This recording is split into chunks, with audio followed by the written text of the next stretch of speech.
And CTV's Danielle Hamamdjian joins us now live from Windsor Castle. Danielle, what kind of response have you been seeing there? Well, the mood's been quite somber outside the gates of Windsor Castle. There have been people gathering, bringing flowers, but there's also a sense of curiosity and this desire, I think, to be there, to be present for a moment everybody knows is a moment in history. They've been bringing flowers, young, older people.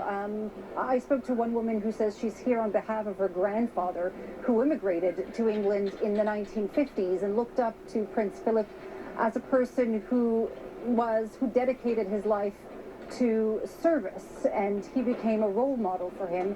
Her grandfather couldn't come today. She's there on his behalf.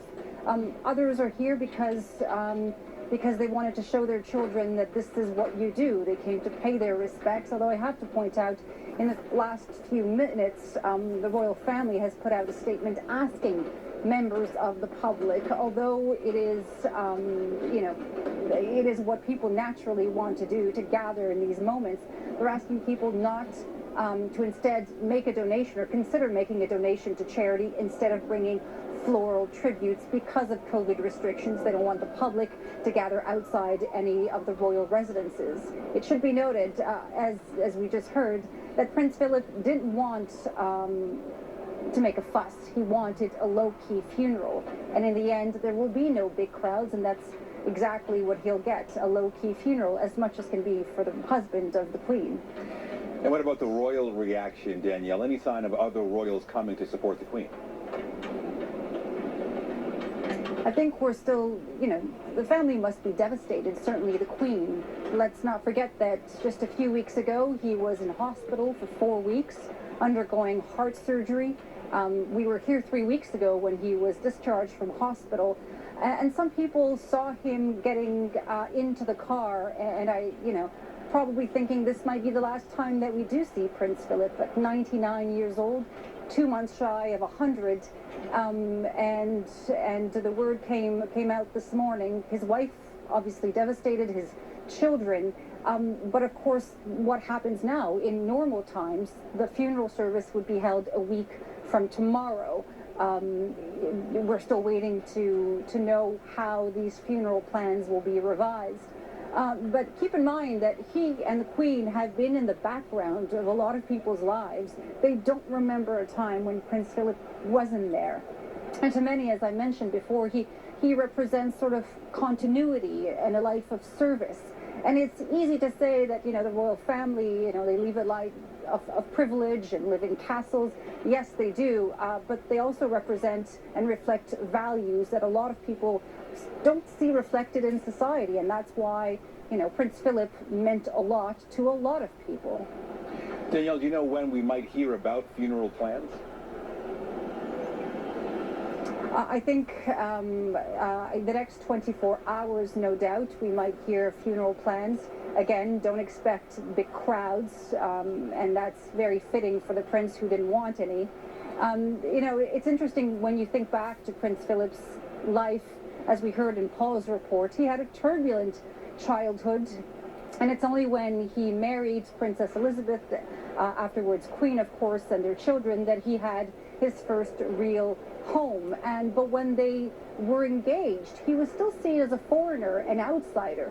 40% of the public was opposed to this engagement because he wasn't one of them. He was disliked, not trusted by the advisors inside the palace.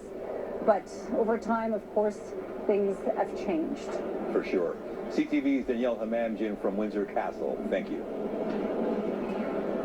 You're welcome. In Ottawa, Prime Minister Trudeau is paying his respects on behalf of the nation. But it is with deep sadness this morning that we all learned of the passing of His Royal Highness the Duke of Edinburgh. Prince Philip was a man of service, motivated by a sense of duty to others. I know that through the Duke of Edinburgh's award, he helped empower millions of young people from all backgrounds, including here in Canada, to realize their greatest potential. And that's just one example of his many contributions.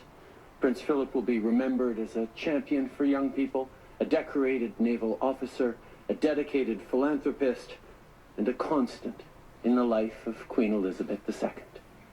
And the administrator of the government of Canada has issued a statement on the passing of the Duke of Edinburgh.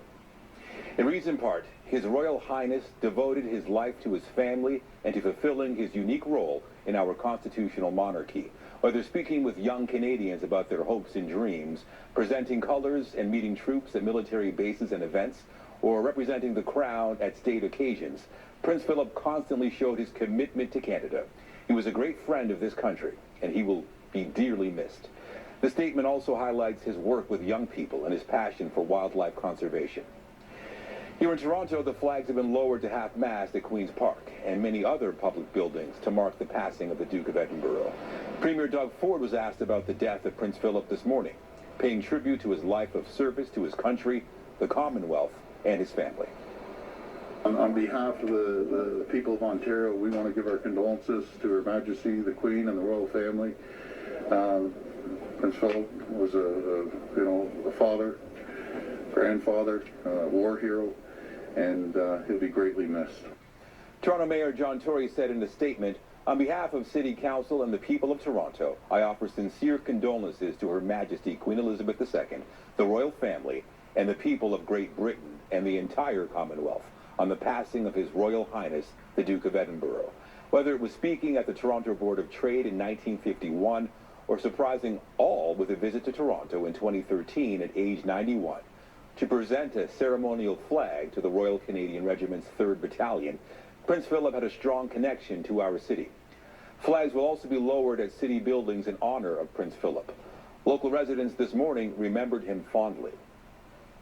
I'm sorry to hear that. He was a good man. Oh, it's sad. I've been watching the BBC, and yeah, I've been watching the news. It's sad, and it makes you think, you know, the Queen is going to be next. Yeah, sorry about it, eh? He was such a great representative of the people.